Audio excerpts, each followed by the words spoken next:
আমি যখন অফলাইন ক্লাসে থাকি তো ক্লাসে প্রায় আমাকে একটা প্রশ্নের সম্মুখীন হইতে হয়, মানে একটা রিকোয়েস্টের সম্মুখীন হইতে হয়, ভাইয়া দুর্বার সজীব স্যারের ক্লাস চাই, দুর্বার সজীব স্যারের ক্লাস চাই, সজীব স্যারের বাংলা ক্লাস চাই। এই সজীব স্যারের বাংলা ক্লাসের মধ্যে কি আছে আল্লাহই জানে, কেন স্টুডেন্টরা এত পাগল, দুর্বার স্যারের ক্লাস চাই, দুর্বার স্যারের ক্লাস চাই। তো এই জন্য আজকে যেটা হবে সেটা হচ্ছে আমাদের এই দুর্বল স্যার দুর্বার স্যারের, আমি শুধু দুর্বল স্যার বলে ফেলি, এই দুর্বার স্যারের আজকে বাংলা একটা এক্সক্লুসিভ ক্লাস হবে। কেন এক্সক্লুসিভ ক্লাস হবে? কারণ আজকে বাংলা সাহিত্য পাঠ নিয়ে স্যার আলোচনা করবেন। আর গত বছরে যেমন আমাদের ইংরেজি টেক্সট বইয়ের উপর একটা ক্লাস হয়ে গেছে, তোমরা আরো ক্লাস চেয়েছো, আরো ক্লাস হবে, আরো ক্লাস হবে। অনেকে আবার আমাদের গ্রুপে এরকম লিখো যে ভাইয়া মানে এটা কেমন এডুকেশনাল গ্রুপ, প্রশ্নগুলো উত্তর পাই না। আবার দেখা যায় অনেক সময় ছবির মহরত চলে, এতগুলি ফ্রি ক্লাস নিচ্ছি, এতগুলি এক্সাম নিচ্ছি, এরপরে যদি বলো যে এটা কেমন এডুকেশনাল গ্রুপ, তাহলে খুব দুঃখজনক বিষয় হয়। তো ইংরেজি টেক্সট বইয়ের উপর ক্লাস হয়ে গেছে, এখন আজকে ক্লাস হবে হচ্ছে বাংলা সাহিত্যের উপর। টেক্সট বইয়ের উপর ক্লাস হয়ে গেছে, আজকে ক্লাস হবে বাংলা সাহিত্যের উপর। আমাদের সেই অতি পরিচিত, অতি জনপ্রিয় দুর্বার সজীব স্যার আজকে আসবে আমাদের সামনে। তো আমাদের সামনে 1000 জন হইলে আমরা ক্লাসটা শুরু করতে চাই। যেহেতু সাহিত্যের উপর অনেক গুরুত্বপূর্ণ তথ্য থাকবে, তোমরা ক্লাসটা শেয়ার দিয়ে ফেলো। আর হচ্ছে ক্লাসটা শেয়ার দিয়ে ফেলো। আর হচ্ছে দুর্বার স্যার তো আসবেই, কিন্তু তার আগে আমরা একটু অপেক্ষা করি 1000 জন হওয়ার। দেখি একটু আমার একটা মোবাইল টোবাইল একটু লাউডলি বলতে হবে, কেন সাউন্ডে কি আছে, তোমরা স্পষ্ট শুনতে পাচ্ছ কিনা এবং স্পষ্ট আমাকে দেখতে পাচ্ছ কিনা এটা একটু জানাও। আরেকটা বিষয় জানাও, সেটা হচ্ছে তোমরা কে কোন জেলা থেকে আমাদের সাথে যুক্ত হয়েছ। 1000 জন হইলে আমরা ক্লাস শুরু করব। কে কোন জায়গা থেকে যুক্ত হয়েছ আর তোমরা স্পষ্ট শুনতে পাচ্ছ কিনা এটা আমাদেরকে জানাও। যেমন আমরা দেখতে পাচ্ছি এই যে আদনান ইবনে হাবিব লিখেছ, আসসালামু আলাইকুম স্যার, সাউন্ড কম কেন আছে? এটা কি ইয়ার ক্যামেরাটা? হ্যাঁ, তোমার ক্যামেরায় সমস্যা, তোমার সেটের মধ্যে সমস্যা। তোমার সেট দিয়ে যখন ক্লাস নিই তখন একটু সাউন্ড কম বলে। আর কি করবো আমরা, কি এই সেটে? হ্যাঁ, জোরে বললে ক্লিয়ার। ওকে, একটু দুর্বাস স্যারকে আমি একটু বলবো যেন একটু লাউডলি তিনি ক্লাসটা নেন। So sound clear? হ্যাঁ, আব্দুর রহমান লিখেছ সাউন্ড ক্লিয়ার। তারপর হচ্ছে আলিম খান লিখেছ কাটাবন থেকে, কেন আলিমের তো বরিশাল থেকে দেখার কথা। ইয়া বুঝলাম তো, মুই তো বুঝলাম না, এত বরিশাল থেকে দেখার কথা, সে কাটাবন থেকে দেখতে আছে। আনিকা তাসনিম সিনথিয়া রংপুর থেকে। আহমেদ শুভ, লাভ ইউ স্যার। লাভটা যে কারে দিল, আমারে দিল না, দুর্বার স্যারকে দিল। আচ্ছা, জারিন প্রামাণিক দেখছো। তারপর কানারয় বলে ফেলছে, এক্সট্রিমলি সরি। কনা রয় দেখছো হচ্ছে দিনাজপুর থেকে। তারপর নিশা বিনতে নজরুল, আসসালামু আলাইকুম স্যার। ওয়ালাইকুম সালাম। কাটাবন থেকে হচ্ছে আলিম খান। শরীয়তপুর থেকে হচ্ছে নীল। রাবিয়া বৃষ্টি হচ্ছে কোথেকে, আসসালামু আলাইকুম সালাম জানিয়েছো। রংপুর থেকে ঋত্বিক রায় দিগন্ত। এখন পর্যন্ত আমাদের 642 জন আছে। 1000 জন হইলে আমি সজীব স্যারের কাছে দিব। সজীব স্যার 1000 জন হইলে ক্লাস শুরু করবেন। সো এই জন্য তোমরা দ্রুত একটু শেয়ার দিয়ে ফেলো, ঠিক আছে। উত্তরা থেকে দেখছো হচ্ছে হাফসা আক্তার। সুরভি আক্তার টুম্পা দেখছো রংপুর থেকে। লাভ ইউ ভাইয়া লিখেছো হচ্ছে শুভ, লাভ ইউ টু ভাইয়া। কিশোরগঞ্জ থেকে দেখছো হচ্ছে আব্দুল কায়সার। এই মুহূর্তে 705 জন আমাদের সাথে আছে। আচ্ছা, তোমরা একটু শেয়ার দাও। বিথি আক্তার গাজীপুর থেকে। বিথি, গাজীপুরের কোন জায়গা থেকে জানাও তো, কারণ আমারও গ্রামের বাড়ি গাজীপুর। আমি গাজীপুরের খ্যাত থেকে উঠে আসা, গাজীপুরের শ্রীপুরের যে খ্যাত, ওই খ্যাত থেকে উঠে আসা। তো গাজীপুরের শ্রীপুর। আচ্ছা, হাসি খাতুন শুনতে পাচ্ছি না, কানে যে তুলাটা আছে ওটা খুলে ফেলো, ইনশাল্লাহ শুনতে পাবা। রাবেয়া বৃষ্টি ক্লিয়ার ভাইয়া। 739 জন। সাউন্ড কম, অনেক আস্তে শোনা যায়। এখানে আসলে আমার একটা রাখতে হবে, চার্জার রাখতে হবে। সাউন্ড সব অনেকের ঠিক আছে, অনেকেরই হচ্ছে। আচ্ছা, যাদের সাউন্ড কম তোমরা একটু হেডফোন লাগিয়ে ক্লাস করলে মনে হয় সাউন্ডটা বেশি হবে। আচ্ছা, তাহলে আজকে ক্লাসটা কিসের উপর হবে? বাংলা সাহিত্যের উপর হবে। কোন স্যার নিবেন? দুর্বার সজীব স্যার। তাহলে আমি দুর্বার সজীব স্যারকে একটু ডাকছি। স্যার, আপনি তো দেখা খুব চমৎকার একটা মানে কালারফুল রঙ্গা চঙ্গা একটা টি শার্ট পরে আসছে। এটার মাঝে যা কি, মানে টি শার্টের বিষয়টা কি? আসলে খেলাধুলা আমি একটু খেলাধুলা বেশি পছন্দ করি। এবং হার্সি যে এই টি-শার্টটা আমি হার্সি এই টি-শার্টটা পরে আপনারা পরে যেছিলাম, যেটা লেখা ছিল এটার মধ্যে রহমত ছিল। ঠিক আছে, তো স্যার খেলতে পছন্দ করেন এটা আমরা জানি, স্যার অনেক আগে থেকে একজন খেলোয়াড়, ভালো খেলোয়াড়। তো এই যে স্যার হাসেন কেন, আপনি তো আগে থেকে খেলোয়াড় না, গ্রামেগঞ্জে অনেক খেলছেন না। আচ্ছা, এই যে আমরা দেখতে পাচ্ছি যে রঙ্গাচঙ্গা একটা টি শার্ট। তো স্যার আজকে ক্লাস কিসের উপর হবে? হচ্ছে বাংলা সাহিত্যের উপরে, যে বিষয়টা সাহিত্যের ভিতরে ঢুকলেই বাংলা সাহিত্যে মানে ইন্টারমিডিয়েট পোলাপান যেখানে ভয়টা পায়, সেটা হচ্ছে বিভীষণের প্রতি মেঘনাথ যে কবিতাটা আছে, এটা নাম শুনলেই পোলাপানের রাতের ঘুম হারাম হয়ে যায়। তো এই জায়গাটা আজকে আমি একটু দেখবো সাহিত্য। আচ্ছা, তাহলে আজকে রাতের ঘুম হারাম না হয়ে আরাম হবে এই স্যারের ক্লাসের পর, এটা আমরা আশা করি। স্যার আরেকটা প্রশ্ন আপনার কাছে, আমি ক্লাসে যাইতে পারি না, আমি ক্লাসে গেলে শুধু দুর্বল স্যারের ক্লাস চাই, দুর্বল স্যারের ক্লাস চাই, মানে আপনি কি করেন, জাদু করেন স্টুডেন্টদেরকে নাকি, জাদু টোনা নাকি কি, কেন মানে এত দুর্বল স্যার দুর্বল স্যার করে কেন, কারণটা কি আসলে? হয়তো আমার চেহারা বেশি সুন্দর। আচ্ছা ঠিক আছে, হইতে পারে। ওকে ঠিক আছে স্যার, তাহলে আজকে বাংলা সাহিত্যের উপর একটা এক্সক্লুসিভ ক্লাস আমরা আশা করতে পারি, তাই তো? জি জি, এক্সক্লুসিভ। তাহলে স্টুডেন্টরা কিছু পাবে তো? ইনশাআল্লাহ। আচ্ছা, মজার বিষয় বলি, তোমরা যারা ইউসিসি তে ইন্টেনসিভের এক্সাম দিয়েছো, ডি ইউনিটে বিশেষ করে, এই যে আমি যে গতকালকে একটা ক্লাস নিয়েছিলাম শ্রীলঙ্কার উপর, এবং ওইখান থেকে একটা প্রশ্ন হচ্ছে শ্রীলঙ্কার বর্তমান পরিস্থিতি নিয়ে 5টি বাক্য লিখো। অর্থাৎ গতকালকে রাতে যে ক্লাসটা নিয়েছিলাম ওইটা থেকে ইউসিসির ইন্টেনসিভের প্রশ্ন এসেছে। আবার অনেক স্যার, আপনি যেন কোন কবিতাটা পড়াইছিলেন? School boy, the school boy, William ব্ল্যাকের যে স্কুল বয় কবিতাটা অনেক স্যার পড়িয়েছিল, সামারিটা পড়াইছিলাম, সামারি পড়িয়েছিল, এবং ওই সামারিটাই প্রশ্ন আসছে হচ্ছে এই ইউসিসির যে ইন্টেনসিভের এক্সাম হয়েছে ডি ইউনিটে। তো স্যার আমরা আশা করতে পারি তাহলে আজকে যে ক্লাসটা হবে এটা একটা এক্সক্লুসিভ ক্লাস হবে, এবং স্টুডেন্টরা তাদের ঘুম হারাম হবে না, এই ক্লাসের পর আরাম হবে। ওকে, না একটু জোরে বলেন, সমস্যা নেই।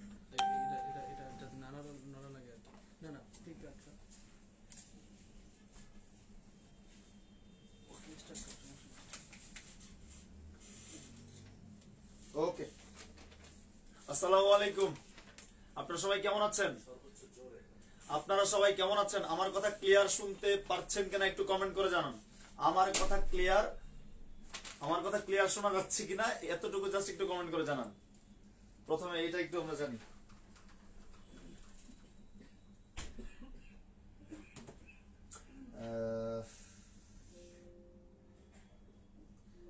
নৌছাদ লিখেছেন ক্লিয়ার স্যার। ওকে ঠিক আছে, ক্লিয়ার ওকে ঠিক আছে। দেখেন, আজকে আমরা বলেছিলাম যে আমাদের গ্রুপ থেকে, আমাদের পেজ থেকে ঘোষণা এসেছিল আজকে ক্লাসটা হবে বাংলা সাহিত্যের উপরে। অর্থাৎ দেখেন, আমরা যখন সাহিত্যে প্রবেশ করি, বাংলা সাহিত্যে আমাদের যে ইন্টারমিডিয়েট বাংলা সাহিত্য বই আছে, এটাতে প্রবেশ করলে প্রথম যে কবিতাটা, এবং আমার কাছে বিশেষ করে সব থেকে বিদঘুটে লাগতো,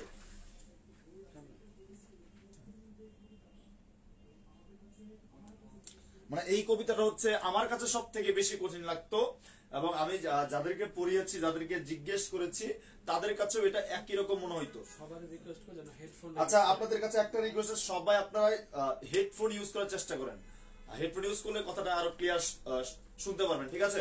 তো আজকে আমরা চলে যাচ্ছি হচ্ছে, আজকে যেখানে যাব সেটা হচ্ছে দুইটা বিষয় জানবো আমরা আজকে সাহিত্যের। একটা হচ্ছে মাইকেল মধুসূদন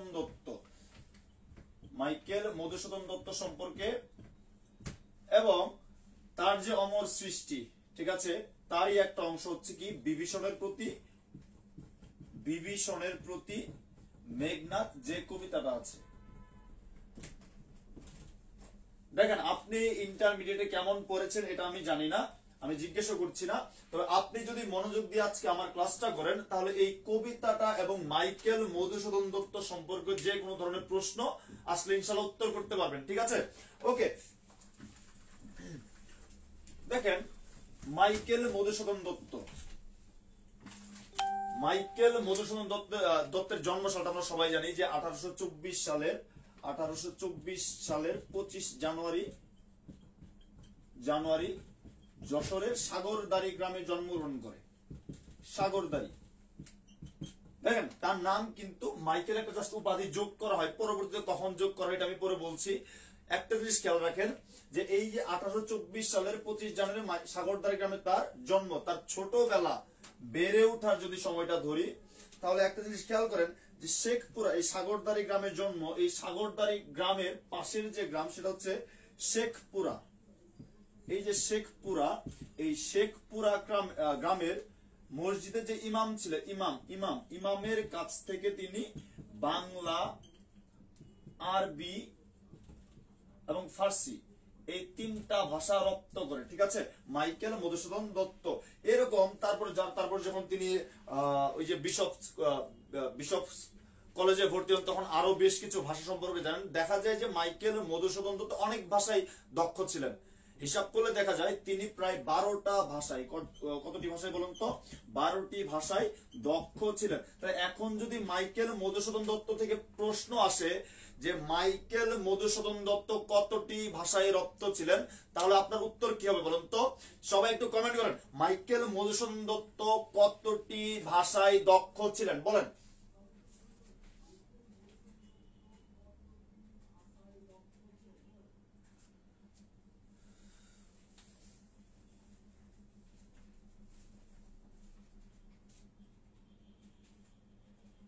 ওকে, একজন বলেছেন যে এইচএসসি সময় এই কবিতাটা বাদ দিয়েছিলাম। বাদ দিতে হবে না, আমি আপনাকে আজকে শিখিয়ে দিচ্ছি। ঠিক আছে, 12টি। এবার খেয়াল করেন, তাহলে আমি যখন তথ্যগুলা বলবো আপনি জাস্ট খালি লিখে ফেলবেন। ঠিক আছে, তাহলে মাইকেল মধুসূদন দত্ত কতটি ভাষায় দক্ষ ছিলেন? 12টি ভাষায় দক্ষ ছিলেন।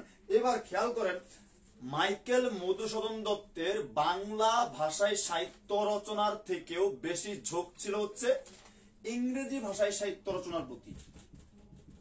ইংরেজি ভাষায় তিনি একজনকে দেখে খুব অনুপ্রাণিত হয়েছিলেন, লর্ড বাইরন। ঠিক আছে, লর্ড বাইরনকে দেখে তার মনে হয়েছিল যে তিনি যদি রচনা করেন, সাহিত্য রচনা করেন, তা হবে ইংরেজি ভাষায়, এবং এই রচনাটা হবে কার মতো, এবং বিখ্যাত হবেন কার মতো? এই লর্ড বাইরনের মতোই বিখ্যাত হতে চেয়েছিলেন তিনি সাহিত্য রচনা করে। ওকে, ঠিক আছে, এবার খেয়াল করেন, এই উদ্দেশ্যে তিনি 1862 সালে তিনি কোথায় চলে যান? বিদেশ গমন করেন। এবং তাকে মাইকেল মধুসূদন দত্ত তার বন্ধু গৌর দাসকে একটা পত্রে লেখেন যে এরকম খুব ইন্টারেস্টিং একটা ব্যাপার। তিনি বলেন যে সূর্য যদি উঠতে ভুল করতে পারে, কিন্তু আমি ইংল্যান্ড যাব এ কথা কখনো ভুল হবে না। অর্থাৎ তার যে মাইকেল মধুসূদন দত্তের বাংলা ভাষায় সাহিত্য রচনার থেকেও বেশি ঝোঁক ছিল হচ্ছে ইংরেজি ভাষায় সাহিত্য রচনার ক্ষেত্রে। এই জন্য তিনি একটা ছদ্মনাম ব্যবহার করেন। মাইকেল মধুসূদন দত্তের ছদ্মনাম ছিল টিমোথি পেনপোয়েম। কি ছিল বলুন তো?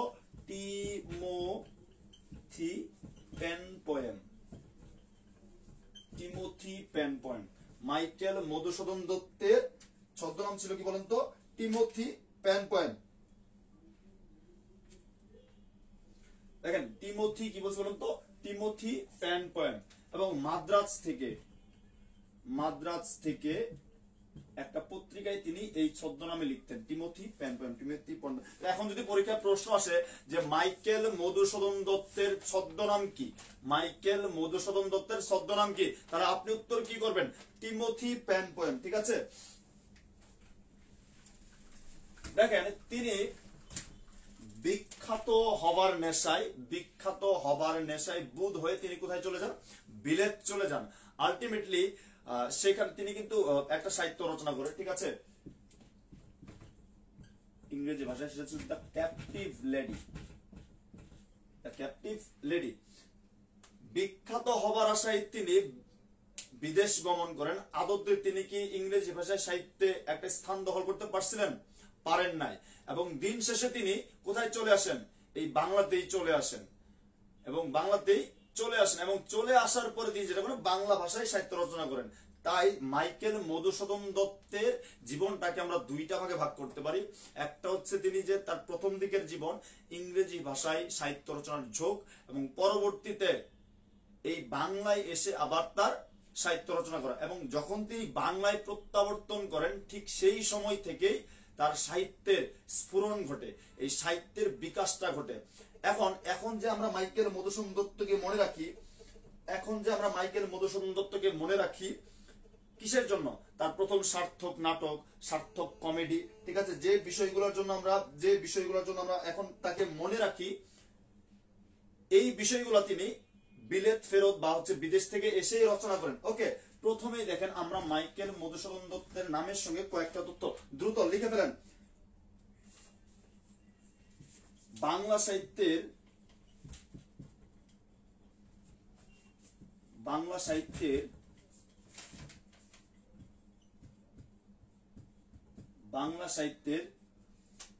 প্রথম বিদ্রোহী কবি ছিলেন মাইকেল মধুসূদন দত্ত।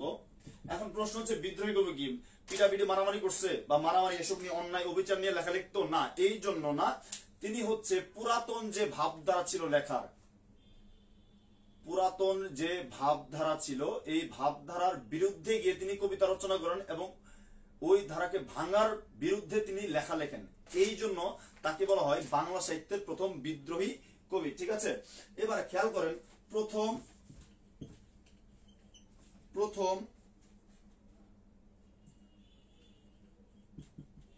মহাকাব্যের রচয়িতা, আমরা জানি তার মহাকাব্যের নাম কি বলুন তো? মেঘনাদ বধ কাব্য। প্রথম সার্থক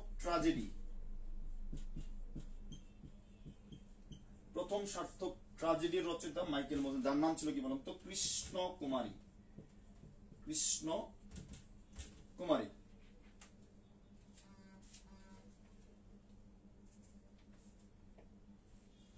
তারপরে লেখেন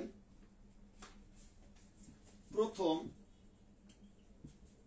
সার্থক নাটক শর্মিষ্ঠা।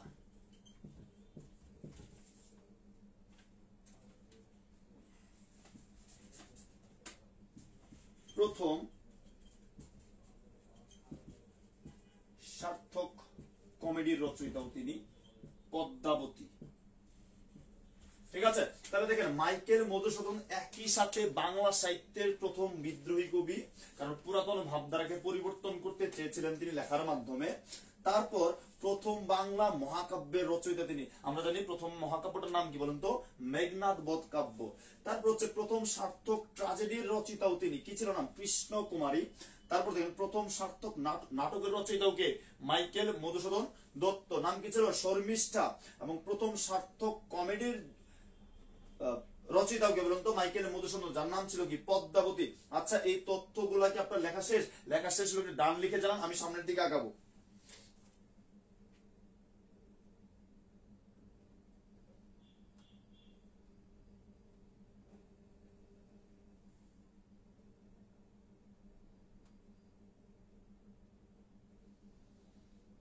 একটু ডান কিনা বলেন। ওকে, এবারে খেয়াল করেন, দেখেন মাইকেল মধুসূদন দত্ত,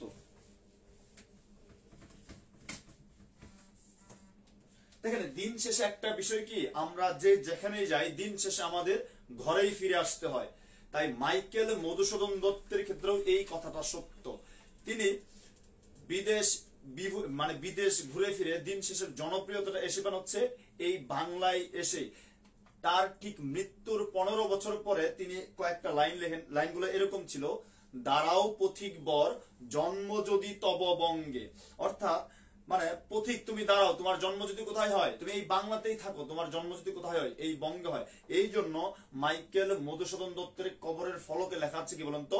দাঁড়াও পথিক বর, জন্ম যদি তব বঙ্গে। ঢাকা বিশ্ববিদ্যালয়ের প্রশ্ন আসছিল যে কার কবরের ফলকে দেখতে পাওয়া যায় দাঁড়াও পথিক বর, জন্ম যদি তব বঙ্গে? তাহলে উত্তরটা হবে কি?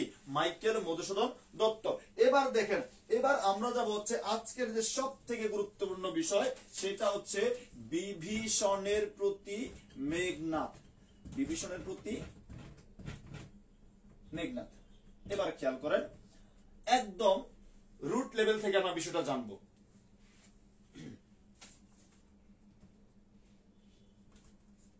রামায়ণের নাম তো আমরা শুনেছি, তাই না? প্রথমে মনে রাখবেন, আমরা জানি এই রামায়ণের নবরূপ হচ্ছে কি বলুন তো? মেঘনাদ বধ কাব্য।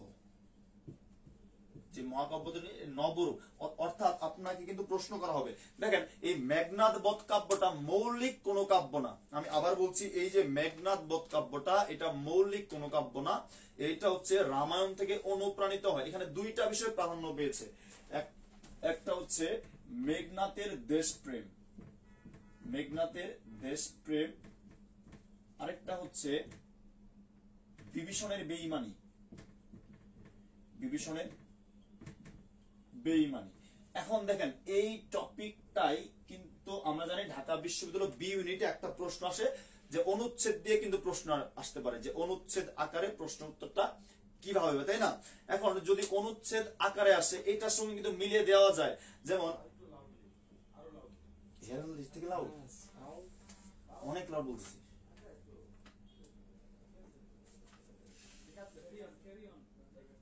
ওকে, ঠিক আছে। দেখেন তাহলে এই যে এই কবিতার প্রাধান্য পেয়েছে দুইটা বিষয়, একটা হচ্ছে মেঘনাথের দেশপ্রেম আর একটা হচ্ছে বিভীষণের বেঈমানি।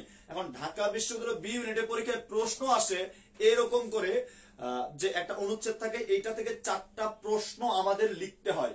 ঠিক এইরকম ভাবে যদি এটার সঙ্গে মিলিয়ে কিন্তু দিতে পারে একটা বিষয়, যেমন এখানে কিন্তু এই যে বিভীষণের বেঈমানি এইটার সঙ্গে আমাদের একটা ঘটনা কিন্তু মিলে যায়, যে ওই যে 1757 সালের যে পলাশির যে যুদ্ধ, পলাশির যে যুদ্ধ, এই যুদ্ধে বেঈমানি করে কে বলেন তো? বেঈমানি করেছে মীর জাফর। তাহলে মীর জাফর যে চরিত্রটা এইটা কিন্তু মিলে যায় বিভীষণের সঙ্গে, এবং সিরাজ যে চরিত্রটা, ঠিক আছে, সেটা মিলে যায় কার সঙ্গে? মেঘনাথের সঙ্গে। এখন দেখেন এই কবিতাটা বুঝতে হলে কয়েকটা বিষয় আমাদের জানতে হবে। আমি শুরুতেই বলে নিয়েছি আপনাকে যে এটা হচ্ছে রামায়ণের নবরূপ, অর্থাৎ রামায়ণের বিষয়টা কি ছিল? রামায়ণ ছিল হচ্ছে যে রাক্ষস যে বংশ, আর ছিল কোন বংশ বলেন তো? দেবতা বংশ বা রঘু বংশ। এই দুইটা বংশের বিভিন্ন চরিত্র নিয়েই তো রামায়ণ। এখন রামায়ণের নবরূপ হচ্ছে মেঘনাদ বধ কাব্য, ঠিক আছে? এখন রামায়ণের কাহিনীতে কাকে কাকে নায়ক বানানো হয়েছে বা হিরো বানানো হয়েছে? রামায়ণ হচ্ছে কাকে বানানো হয়েছে বলেন তো? রামকে, লক্ষণকে, তাই না? আর এই মেঘনাদ বধ কাব্যে বানানো হয়েছে কাকে বলুন তো? মেঘনাদকে, রাবণকে। অর্থাৎ দেখেন তিনি মাইকেল মধুসূদন তো জাস্ট একটা নতুন একটা রূপে নিয়ে আসছে। এখন খেয়াল করেন এই মেঘনাদ বধ কাব্যে 9টা স্বর্গ ছিল, 9টা স্বর্গ ছিল। এরকম ছিল অভিষেক, এরকম একটা অভিষেক স্বর্গ ছিল, সমাগম ছিল, ঠিক এরকম এর 6 নাম্বার একটা স্বর্গ ছিল। 9টা স্বর্গ, 6ষ্ঠ স্বর্গটা যেটা ছিল সেটার নাম ছিল বধ।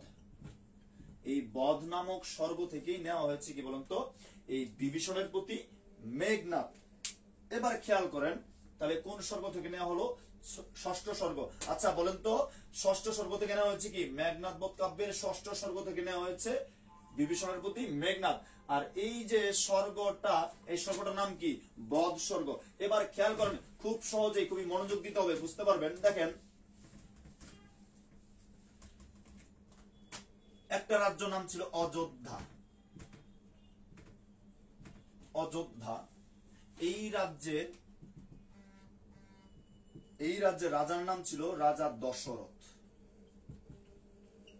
দশরথ, এই দশরথ, রাজা দশরথের 3জন প্রধান স্ত্রী ছিল। একটা নাম ছিল কৌশল্য, আরেকজনের নাম ছিল কৈকেয়ী,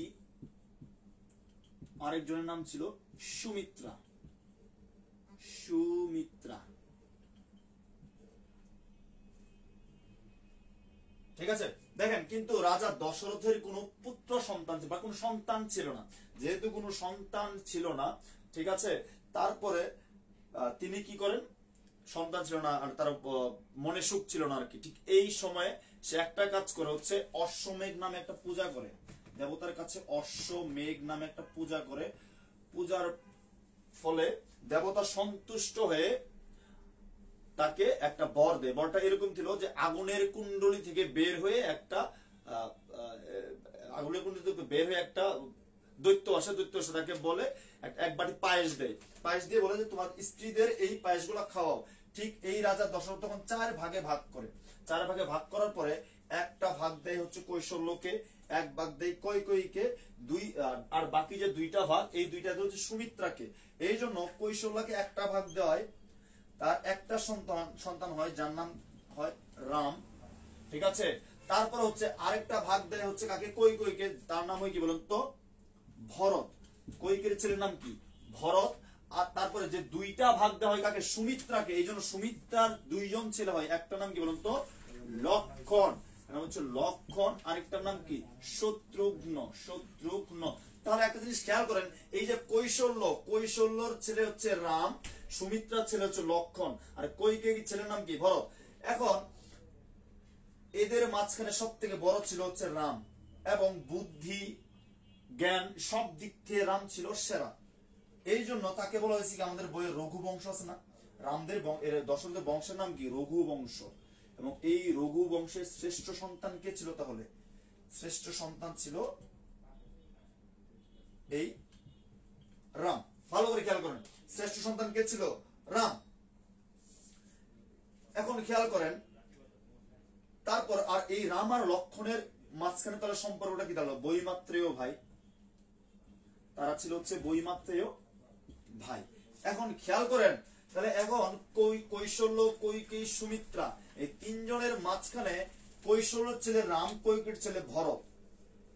এখন একটা সময় রাম তো জ্ঞান বুদ্ধি সবকিছুতে সেরা ছিল, তাহলে যদি রাজা দশরথ মারা যায়, রাজা দশরথ যদি মারা যায়, মারা গেলে রাজা কে হইতে পারে, হইতে পারে রাম, ঠিক আছে। তাহলে রাজমাতা কে হচ্ছে, কৈশল্য হচ্ছে। কিন্তু এই কৈকেয়ীর মনের মাঝখানে একটা বাসনা ছিল, সে কি হবে, রাজমাতা হবে। মানে রাজমাতা কিন্তু একটা বিশাল বড় একটা ব্যাপার, ঠিক আছে। রাজার থেকেও রাজমাতা অনেক বেশি প্রভাব রাখতে পারে। এই জন্য কৈকেয়ীর মনে একটা কি ছিল, যে তার ছেলে ভরত কি হবে, রাজমাতা হবে। একবার রাজা দশরথ বিশাল খুব একটা জটিল রোগে আক্রান্ত হয়। জটিল রোগে আক্রান্ত হওয়ার পরে কৈকেয়ী তার সেবা করে, কৈকেয়ী তার কি করে, সেবা করে। এখন কৈকেয়ী যখন সেবা করে, কৈকেয়ী সেবা করার পরে, ঠিক আছে, রাজা দশরথ সুস্থ হয়ে যায়। সুস্থ হওয়ার পরে বলে যে তুমি কি চাও, তখন কৈকেয়ী বলে যে আমি কি চাই এটা আমি এখন চাবো না, আমি এটা চাবো হচ্ছে পরবর্তীতে কোনো একটা সময় আমি নিয়ে নিব তোমার কাছ থেকে। তার হাজবেন্ডকে বললো, দশরথকে বললো।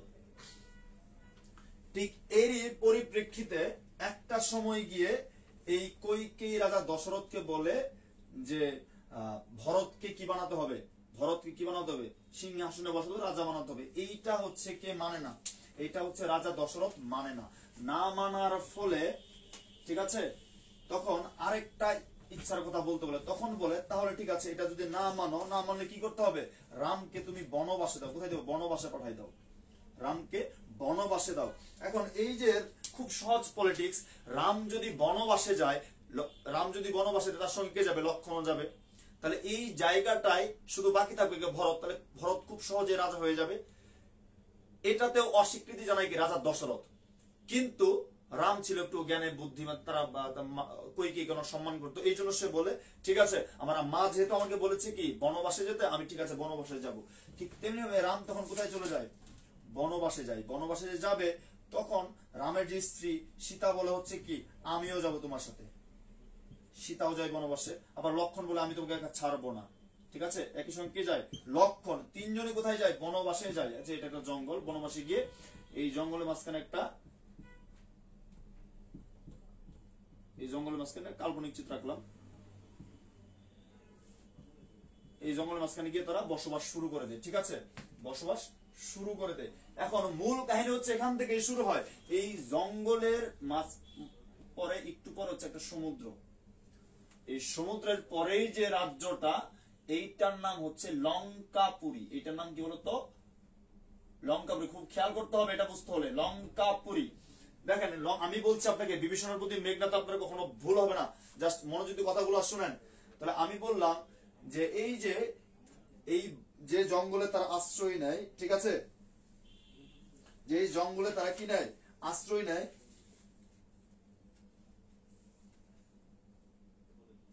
যে জঙ্গলে তারা আশ্রয় নেয়। এই আশ্রয় নেওয়ার পরে এর মাঝখানে একটা সমুদ্র থাকে, সমুদ্রের ওপারে কি লঙ্কাপুরী। এখন দেখেন লঙ্কাপুরীতে অনেক সোনা ছিল, অনেক ধরনের স্বর্ণ অলংকার অনেক কিছু ছিল, তাই এটাকে বলা হয় কনক রাজ্য। কি বলা হয়, কনক রাজ্য।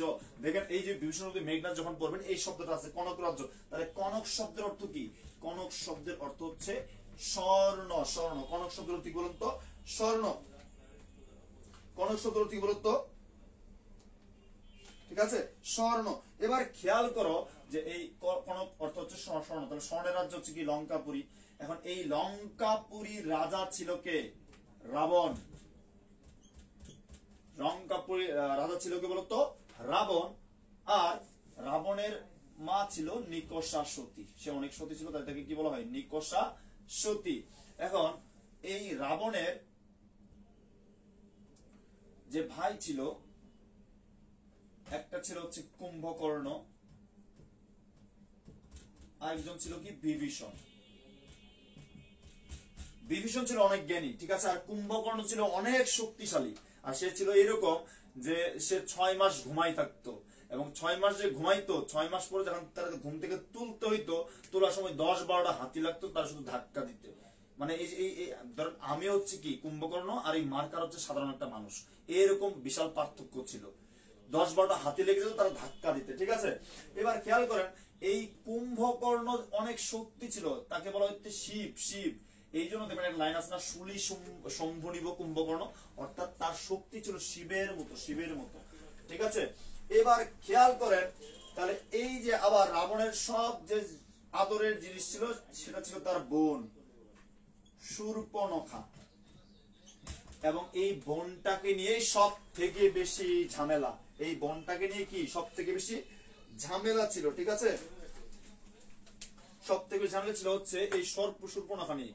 তার একটা ইচ্ছা ছিল এরকম, সে মাঝে মাঝে একা একা বাসায় থাকতে বোর্ড হয়ে যেত। শূর্পণখা যখনই বোর্ড হয়ে যেত, তখন সে কি করতো? তখন সে হচ্ছে ওই মনের আনন্দে এদিক থেকে এদিক ঘুরে ঘুরে বেড়াইতো। ঠিক তেমনি ভাবে একদিন ঘুরতে ঘুরতে ঘুরতে ঘুরতে এই জঙ্গলে চলে আসে। যখন এই জঙ্গলে সে চলে এসে দেখে রাম অনেক সুন্দর একটা যুবক, ঠিক আছে। শূর্পণখার মাথা নষ্ট হয়ে গেছে, এই ছিল আমার লাগবেই, ঠিক আছে। তখন তারা প্রপোজ করে বসে। এই যে প্রপোজ করে বসে, ঠিক আছে, যে আই লাভ ইউ, আমি তোমাকে অনেক ভালোবাসি, ঠিক আছে। প্রপোজ করার পরে রাম এটা অস্বীকৃতি জানায়, আমি তোমাকে মৃত্যুর আগ পর্যন্ত চাই, ঠিক আছে। এইরকম একটা অ্যাপ্রোচ করে হচ্ছে শূর্পণখা কাকে? রামকে। তখন রামের তো ওয়াইফ আছে সীতা, তখন সে হচ্ছে এটা অ্যাকসেপ্ট করে না। যেহেতু অ্যাকসেপ্ট করে না, তারপর শূর্পণখা ফিরে আসার সময় দেখে লক্ষণ দাঁড়ায় আছে। লক্ষণ আরো সুন্দর, 6 প্যাক বডি, অনেক সুন্দর, ঠিক আছে, মাশাআল্লাহ, তাগড়া জওয়ান। লক্ষণের অনেক সুন্দর বডি, এটা দেখে শূর্পণখা আবার পাগল হয়ে যায়। তখন আবার রামকে প্রপোজ করার পরেও লক্ষণকে আবার প্রপোজ করেছে।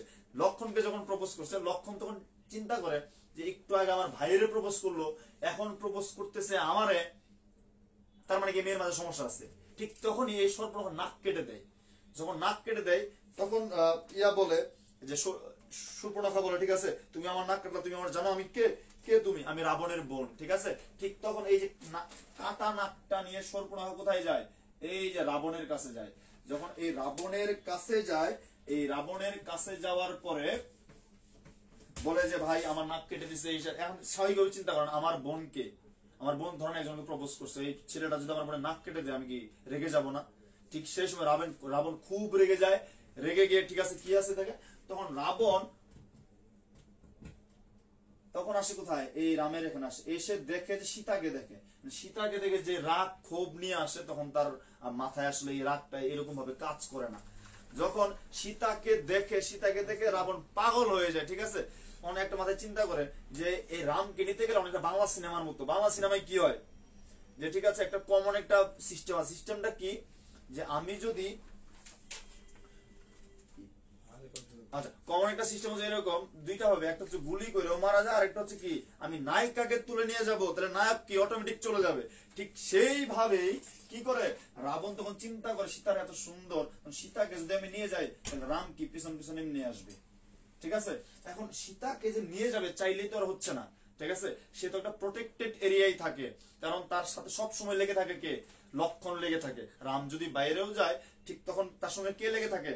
লক্ষণ লেগে থাকে। যেহেতু লক্ষণ তার সঙ্গে থাকে, তাই সীতাকে হরণ করা এত সহজ না। ঠিক তেমনি ভাবে একদিন তাই রাবণ চিন্তা করলো একটা বুদ্ধি খাটাইতে হবে। একটা হরিণ পাঠাইলো, স্বর্ণের হরিণ, মায়া হরিণ পাঠাইলো। এই হরিণটা দেখে সীতা বলল, এই হরিণটা আমার লাগবেই লাগবে, ঠিক আছে। তখন হরিণটা একদিকে যায়, রাম তার পিছন পিছন গেল, কারণ হরিণ না তো, এটা ছিল রাক্ষস, তাহলে ঠিক তেমন তাকে ধরতে অনেক দূরে যায়। একটা সময় রাম তীর মারে হরিণের পায়ে বিধে, যখন বিধে তখন হরিণ চিৎকার করে, চিৎকার এমন ভাবে করে সাউন্ড বাড়ি থেকে শোনা যায়। হচ্ছে বাসায় কে কে আছে, বাসায় হচ্ছে লক্ষণ আর সীতা। ঠিক সেই সময় হরিণ যখন চিৎকার করে তখন রামের মতো শোনা যায়, ঠিক আছে, রাম ডাকতেছে। তখন সীতা বলে যে, এই লক্ষণকে বলে যে তোমার ভাই ডাকতেছে, তুমি যাচ্ছ না কেন? অনেক অনেক পিড়াপিড়ি করে লক্ষণ বের হয়, কিন্তু বের হওয়ার সময় একটা সার্কেল দিয়ে আসে, এরকম একটা সার্কেল দিয়ে, এই সার্কেলের বাইরে মানে কোনো অশুভ শক্তি ঢুকতে পারবে না। ঠিক যখন হরিণের পেছনে হচ্ছে কে, রাম, ঠিক লক্ষণ আবার এদিক দিয়ে যাচ্ছে, এই জায়গাটা সীতা তখন একা। তখন রাবণ আসলো কি, একটা ঋষির মতো সেজে, একটা ঋষির মতো সেজে আসলো রাবণ। তখন এসে তখন বলে যে, মা আমি অনেকদিন ধরে কিছু খাই নাই, কিছু খাইতে দাও। তখন সীতা বেসিক্যালি কিছু খাবার দেয়, কিন্তু দেখে যে রাবণ ওই দাগটা ক্রস করে যাইতে পারতেছে না, দাগটা ক্রস করে যাইতে পারছে। যখন যাইতে পারে না তখন বলে, না মা তুমি আমাকে দিয়ে যাও। কিন্তু তখন সীতা বুঝে যায় না এখানে অবশ্যই কোনো সমস্যা আছে, সে ভিতরে ঢুকতেছে না কেন। ঠিক এইভাবেই একটা পর্যায়ে তখন তুমি যদি এখন আমার খাবার না দাও তাহলে আমি তোমার স্বামী মারা যাবে, এরকম একটা অভিশাপ দেয়। ঠিক অভিশাপের বয়ে সীতা তখন কোথায় আসে, তখন সীতা তখন চলে আসে হচ্ছে এই যে দাগটা ক্রস করে। যখন ক্রস করে তখন রাবণ তাকে অপহরণ করে নিয়ে যায়। যখন অপহরণ করে নিয়ে যায় ঠিক সেই সময় থেকে আসল কাহিনী শুরু হয়, ঠিক আছে, আসল কাহিনীটা শুরু হয় তখন থেকেই। তখন যুদ্ধ লেগে যায় কার কার মাঝখানে, এই যে রঘুবংশ আর হচ্ছে কার মাঝখানে, এই যে রাক্ষসরা তাদের মাঝখানে। এই রঘুবংশের সেনাপতি ছিল হনুমান, ঠিক আছে, আর রাক্ষসদের সেনাপতি ছিল কে বলতো, রাবণের ছেলেকে বীরবাহু। বীরবাহু ঠিকঠাক যুদ্ধ করতেছিল, ঠিক আছে, ঠিকঠাক যুদ্ধ করার একটা পর্যায়ে এই বীরবাহু মারা যায়। যখন বীরবাহু মারা যায় তখন তার আরেকটা ছেলে ছিল মেঘনাথ। তখন কি করতে হবে, এই মেঘনাথ দায়িত্বটা পায় সেনাপতির। এখন সে প্রথম কি করবে বলতো, এখন এই জায়গাটা, এই রঘুবংশের কেউ যদি এই জায়গাটায় প্রবেশ করতে যায়, ঠিক আছে, প্রবেশ করতে যায়। আচ্ছা, যেহেতু মেঘনাথ লিখেছে আমি মেঘনাথের পরিচয়টা তোমাকে দিয়ে দিই। মেঘনাথ হচ্ছে রাবণের ছেলে, মানে রাবণের পিতার সাথে তুমি যদি ই প্রত্যয় যুক্ত করো তখন সেটা ছেলে হয়ে যায়। যেমন রামকে যদি বলা হয়, রামকে কি বলা হয়, দশরথী। লক্ষণ কি বলা হয়, সৌমিত্রী, ঠিক আছে, সৌমিত্রী। যে বললাম ই প্রত্যয় যুক্ত করলে তাহলে মেঘনাথকে কি বলা হবে, রাবণী, ঠিক আছে। সে যখন জীবনের প্রথম পর্যায়ে সে যুদ্ধ করে হচ্ছে দেবতাদের সাথে, এবং ইন্দ্র নামক একটা দেবতার সাথে যুদ্ধ করে। যুদ্ধ করার পরে সে জয় লাভ করে, এই জন্য তাকে বলা হয় ইন্দ্রজিৎ। তাহলে ইন্দ্রজিৎ কাকে বলা হয়, মেঘনাথকে, ঠিক আছে। এখন বাসব বলতে দেবতাদের বোঝানো হয়, তাহলে বাসবদের ত্রাসকে, এই বাসবদের ত্রাস ছিল হচ্ছে মেঘনাথ, তাকে কি বলা হয় বলতো, বাসব ত্রাস, ঠিক আছে। এবং সে যখন এই রাজ্যে ছিল অনেকগুলা শত্রু যায় বা অরি যায়, তাদেরকে দমন করে, এই জন্য তাকে কি বলা হয়, অরিন্দম। তাহলে একই সঙ্গে রাবণী, ইন্দ্রজিৎ, বাসবত্রাস, অরিন্দম, এই প্রত্যেকটাই কে বলতো, এই প্রত্যেকটাই হচ্ছে মেঘনাথ। তাহলে মেঘনাথের পরিচয়টা আমরা পেয়ে গেলাম, ঠিক আছে।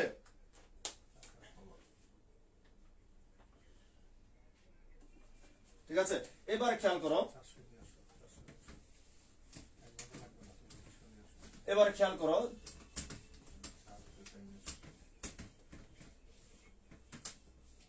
এখন এই যে লঙ্কাপুরী, এই লঙ্কাপুরী তো অনেক প্রাচীর দেওয়া আছে। এখান থেকে যদি সীতাকে নিয়ে যেতে চায় তাহলে কি করতে হবে, এখানে প্রবেশ করতে হবে। এখন প্রবেশ করতে হলে এখানকার কোনো লোক ছাড়া প্রবেশ করতে পারবে না। আর দেখা যায় যে রামের ভক্ত ছিল কে, রামের ভক্ত ছিল বিভীষণ, ঠিক আছে। এই বিভীষণকেই ঠিক সেই সময় হাত করে কি লক্ষণ এখানে প্রবেশ করে, ঠিক আছে, এই জায়গায় প্রবেশ করার পরে দেখে যে মেঘনাথ হচ্ছে এখানে একটা যজ্ঞাগার নাম হচ্ছে নিকুম্ভিলা। এই নিকুম্ভিলা যজ্ঞাগারে সে যজ্ঞ করার নিরস্ত্র থাকে, সে একা থাকে, ঠিক আছে। আর অস্ত্র নিয়ে প্রবেশ করে হচ্ছে কে, লক্ষণ। কারণ কি, সে জানে যে মেঘনাথকে যদি বধ করা যায় ঠিক তখনই কি হবে, মেঘনাথকে যদি বধ করা যায় তাহলেই সীতাকে নিয়ে যেতে পারবে, ঠিক আছে। তাই নিরস্ত্র অবস্থায় মেঘনাথের সামনে দাঁড়ায় কে বলতো? লক্ষণ। এখন তখন প্রথমে বুঝতে পারে না মেঘনাথ যে এখানে লক্ষণ কিভাবে আসলো, কিন্তু যখন দরজার দিকে তাকায় দেখে কাকে? বিভীষণকে। বিভীষণ দাঁড়িয়ে আছে, ঠিক তখনই বুঝতে পারে মেঘনাথ যে এখন বুঝতে পারলাম। এই জন্য প্রথম লাইনটা কবিতাটা হচ্ছে এরকম, এতক্ষণে অরিন্দম কহিলা বিষাদে কেমনে আসি লক্ষণ পশিল রক্ষপুরে। অর্থাৎ এতক্ষণে মেঘনাথ বুঝতে পারলো কিভাবে কি আসলো, লক্ষণ এই রাক্ষসদের নগরীতে আসছে। কথা বুঝতে পারছো? কিভাবে আসলো? এই যে বিভীষণের সহায়তায়। এখন বিভীষণ হচ্ছে তার সম্পর্ক কি? চাচা। ঠিক আছে, তাকে কি বলে সম্বোধন করা হয়েছে? তাঁত বলতে। এখানে দেখেন এই কবিতার যদি পার্ট বাই পার্ট যান আপনি বেশ কয়েকটা জিনিস পাবেন। একটা হচ্ছে তুলনা করা হয়েছে, ঠিক আছে, রাক্ষসদের আর দেবতাদের একটা পর্যায়ে। ঠিক আছে, কখনো বলা হয়েছে চাঁদের মতো, বলা হয়েছে কাকে? রাক্ষসদের। যখন মেঘনাথ বলেছে চাঁদের মতো, ঠিক সেই সময় দেবতাদের বলেছে কিসের মতো বলতো? মানুষ বা দেবতাদের বলেছে হচ্ছে ধুলার মতো। যখন রাক্ষসদের বলা হয়েছে সিংহের মতো, ঠিক আছে, তখন ঠিক সেই সময়টাতে দেবতাদের বলে শ্রীগালের মতো।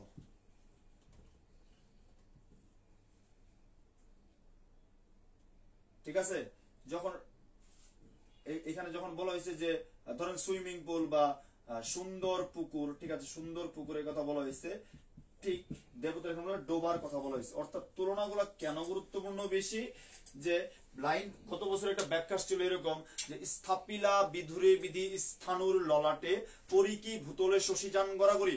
অর্থাৎ বিধাতা যেমন আকাশের চাঁদকে আকাশে স্থাপন করেছে, এই চাঁদ কিন্তু কখনো কি মাটিতে লুটাই পড়ে না।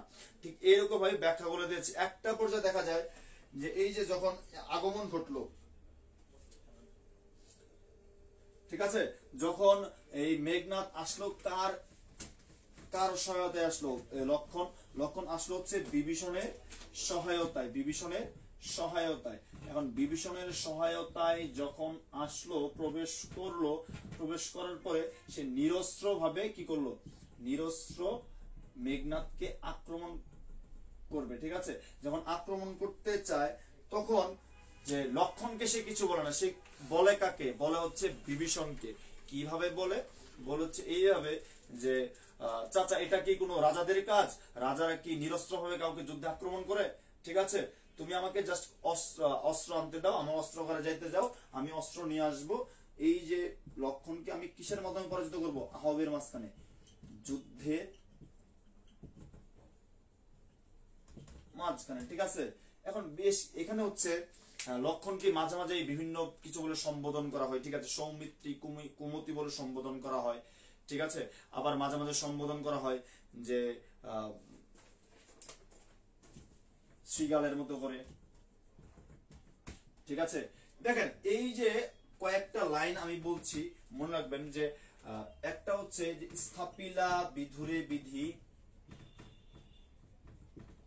স্থানুর ললাটে, ললাটে। আবার হচ্ছে আসতে পারে হচ্ছে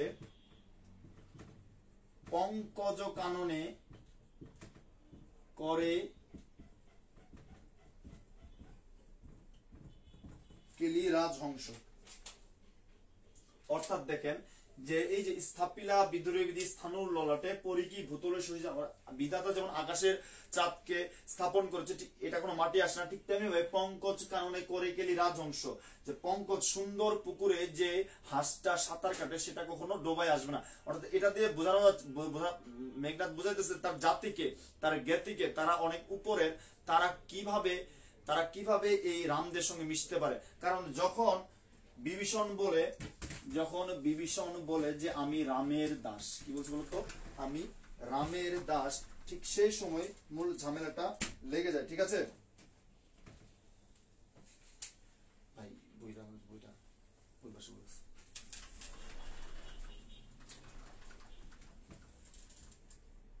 দেখেন। এবার আমি আপনাদেরকে বলবো হচ্ছে প্রতি আমাদের যে এই কবিতাটা আছে এর লাইন বাই লাইন আপনাদের একটু আলোচনা করে দিচ্ছি আমি।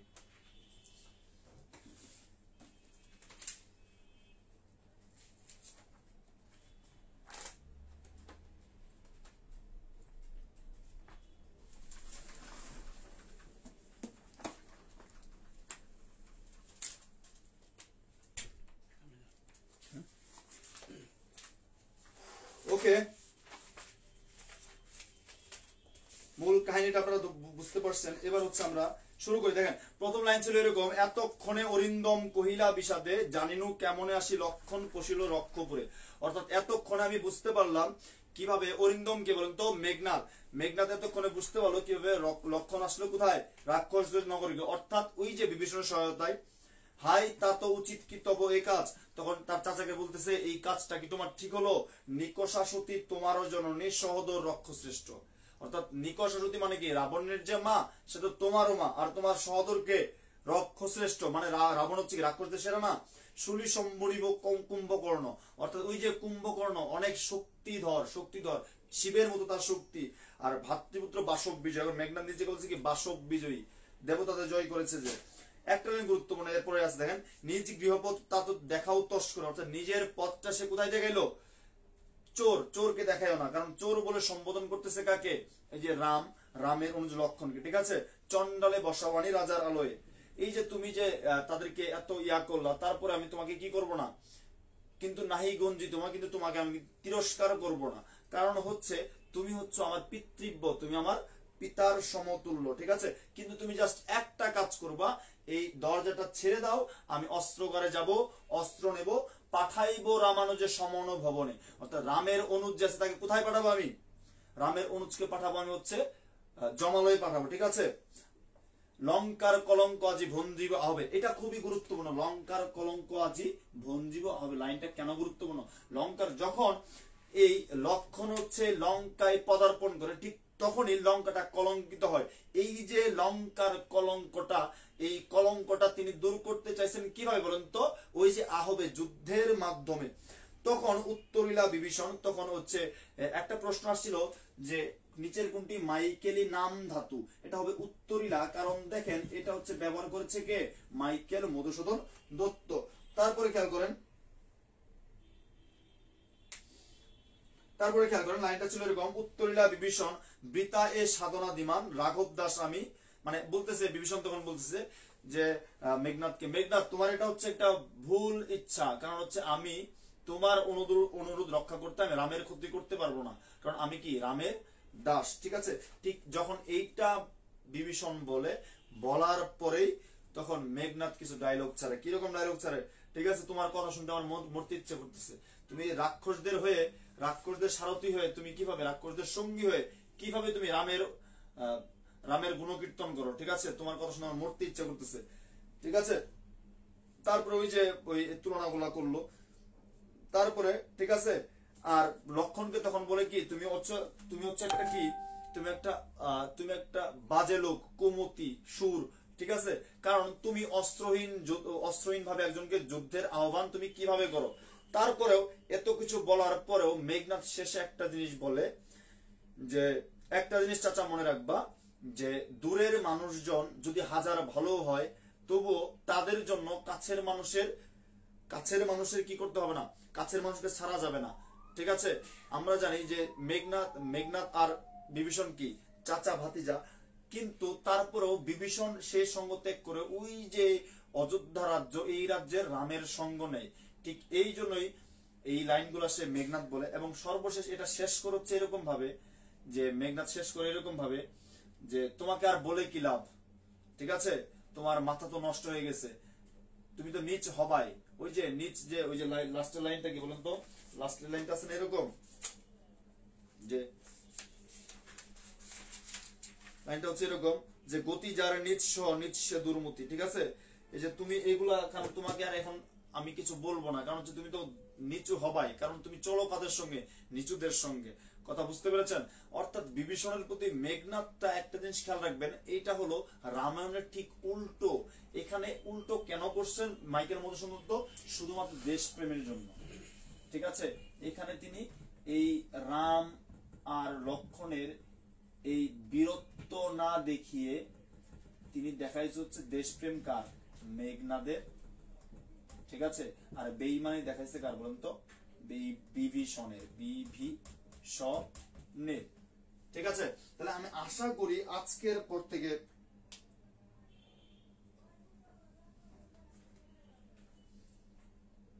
ঠিক আছে, এবার খেয়াল করেন, তাহলে আমি আশা করতে পারি ঠিক আছে যে আপনি আবার এটা থেকে প্রশ্ন দিতে পারে, এরকম করে বিভিন্ন অনুচ্ছেদ তৈরি করে দিতে পারে। তাহলে আমি এতটুকু আশা করতে পারি আজকের ক্লাসে আপনি বিভীষণ প্রতি মেঘনাদ এবং মাইকেল মধুসূদন দত্ত সম্পর্কে ভালো মোটামুটি একটা তথ্য পেয়েছেন, বা আপনি এখন থেকে উত্তর করতে পারবেন। ঠিক আছে ভাই? ঠিক আছে, তো আমার জন্য দোয়া রাখবেন। ঠিক আছে, দাঁড়াও, জন্ম যদি তব বঙ্গে বঙ্গে, রাইট? সজীবের ক্লাস করে কতটুকু কি বুঝলেন না বুঝলেন আমি জানি না, বাট আমি আপনাকে বলতে পারি একটা নাটক আছে শিল্পকলায়, কারা করে? কি আওরঙ্গজেব যারা করে, প্রাঙ্গণে মোড়। ঠিক আছে, শিল্পকলা একটা নাটক আছে, নাটকটা প্রাঙ্গণে মোড় করে। নাটকটার নামই হচ্ছে দাঁড়াও, জন্ম যদি তব বঙ্গে। ঠিক আছে, এই নাটকটা দেখলে পরে মাইকেল মধুসূদন দত্ত সম্পর্কে এবং তার জীবন কর্ম এবং এই যে তার শুধু তো মেঘনাদ বধ না, তার সব কবিতা বা একটা ধারণা পাওয়া যায়। তো এটা তো হচ্ছে একটা ভিন্ন ধারা মাধ্যম, আর আমাদেরকে পরীক্ষার জন্য প্রস্তুতি নিতে হয়।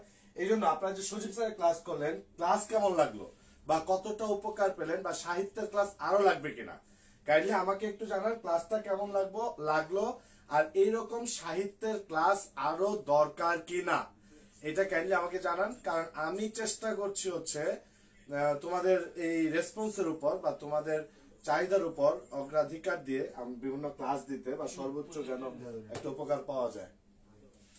ওকে, তাহলে একটু দেখি। যেমন প্রান্ত কুমার রয় ধন্যবাদ দিয়েছ, আলহামদুলিল্লাহ ক্লাসটা অনেক প্রাণোচ্ছল, এটা লিখছে হচ্ছে সাদিয়া তাসনিম। সজীব স্যারের ভক্ত বেশিরভাগই হচ্ছে মেয়েরা। সাগর চন্দ্র লিখছে হচ্ছে ভালো। বস কামিং এমডি মাহমুদ, মানে কি তোমার কথা বলতেছো যে তুমি চলে আসছো? আচ্ছা, তারপর মনিয়া আক্তার, সোমাইয়া চাঁদনি, আউটস্ট্যান্ডিং ক্লাস ভাইয়া, থ্যাংক ইউ। রাশেদুল ইসলাম ভালো ভাইয়া। তারপরে জাফরিন ফাইজা দেখছো। লামিয়া জাহান লিখছো ভালো, আলহামদুলিল্লাহ ভালো ক্লাস ছিল। তো এরকম আরো সাহিত্যের ক্লাস লাগে কিনা একটু আমাদেরকে জানাও তো। যদি লাগে তাহলে স্যার আরো নেওয়া যাবে, যদি ওরা চায়। হ্যাঁ, একটা ক্লাস নেওয়া যায়, একটা না, যদি আরো চায়। ও রেসপন্সের উপর নির্ভর করবে। আচ্ছা, হ্যাঁ, response depends on your response. ঠিক আছে, ধন্যবাদ ধন্যবাদ ভাই, অনেক সুন্দর হয়েছে ক্লাসটা। অনেক ক্লাস লাগবে ভাই, অনেক ক্লাস দিয়ে লাভ নাই, অনেক ক্লাস দিয়ে আপাতত লাভ নাই। আপাতত যা আছে দেখো, তোমাদের হাতে বই আছে, তারপর হচ্ছে লেকচার শিট আছে, তারপর হচ্ছে আমাদের মডেল টেস্ট। এই যে মডেল টেস্ট চলে আসবে 10 তারিখে, একই সাথে সাম্প্রতিক ক্যাপসুল কত? 3। একই সাথে সাম্প্রতিক ক্যাপসুল 3 এবং মডেল টেস্ট দুইটাই আসবে। ঠিক আছে, যার ফলে অপেক্ষা করো। ক্লাস অনেক ভালো লিখছো হচ্ছে কানা রয়, কেন বলি কনা রয় লিখছো, ক্লাস অনেক ভালো লাগলো। সার্জিকের গুরুত্বপূর্ণ বিষয়গুলি সম্পর্কে বললে ভালো হয়। মানে 12 বছর ধরে তো শুধু এটাই বলতেছি। সোমাইয়া সাদি আরো ক্লাস লাগবে ভাইয়া। তারপর হচ্ছে বিদ্রোহিত ভাইয়া 100 বছর হয়েছে, বিদ্রোহী, হ্যাঁ বিদ্রোহীর 100 বছর হয়েছে, হ্যাঁ ভাইয়া আরো ক্লাস লাগবে। দুর্বার ভাইয়া বেস্ট অলওয়েজ। এটা আবার কার লেখা? মাইশাল লেখা। মানে স্যার আপনার কিছু ছেলে বক্তব্য আমরা একদিন দেখান তো, মানে একটু দেখবো যে সজীব স্যারের কিছু ছেলে বক্তব্য। এই যে আবার ফাবিহা কি লিখছে, কবিতাগুলোর উপর আরো ক্লাস নেন, অনেক উপকার হবে। জেরিন কি লিখছে, কবিতার উপর আরো ক্লাস নেন। কিন্তু আমি কোন আসলে ছেলের কমেন্টও পাচ্ছি না, আমি কি করি? আনিকা লিখছে আরো ক্লাস লাগবে। কে? পরি নাকি? পরি জিকে বাংলা সবাই কিনবা কি?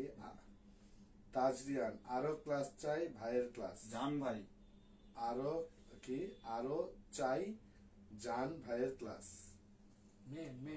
হ্যাঁ, আচ্ছা, তাহলে এই যে একজন এই যে সামিয়া যেটা লিখছে, রবীন্দ্রনাথের ঐকতান কবিতাটার উপর ক্লাস নিয়ে ভাইয়া।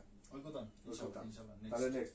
ওকে, ঠিক আছে। তাহলে সজীব স্যার যেহেতু কথা দিল আমাদেরকে, এরকম সাহিত্যের ক্লাস আরো পাবো, গ্রামারের ক্লাসও পাবো। আর যেহেতু একজন বলছে হচ্ছে ঐকতান কবিতার উপর, তাহলে স্যার নেক্সট একটা ক্লাস হইতে পারে ঐকতান কবিতার উপর। তো ঠিক আছে, তাহলে আপাতত আমরা ক্লাসটা শেষ করি। আর আগামীকালকে 6 তারিখ একটা জিকে ক্লাস হওয়ার কথা। সো গতকালকে যে ক্লাসটা হয়ে গেছে শ্রীলঙ্কার অর্থনৈতিক বিপর্যয়ের উপর, এটা তোমরা আমাদের পেজে গেলে পাবা, গ্রুপে গেলে পাবা, আবার আমাদের ইউটিউব চ্যানেলে গেলেও পাবা। মনে রাখবা রিটার্নের জন্য ওই ক্লাসটা খুব গুরুত্বপূর্ণ। এবং এই যে আজকে ইউসিসির ইন্টেনসিভের এক্সাম হয়ে গেল, এই ইন্টেন্সিভ এক্সামে কিন্তু এই কথা ছিল শ্রীলঙ্কার বর্তমান পরিস্থিতি নিয়ে 5টি বাক্য লিখো, এরকম একটা প্রশ্ন ছিল। সো ক্লাস পাবা, প্রচুর ক্লাস পাবা। ওকে, বেস্ট অফ লাক, ইনশাআল্লাহ দেখা হবে আবার। আগামীকাল ক্লাসের কথা কি জানবো তুমি? এটা একটু কালকেই বলবো আর কি। ওকে তাহলে। ওকে, বেস্ট অফ লাক।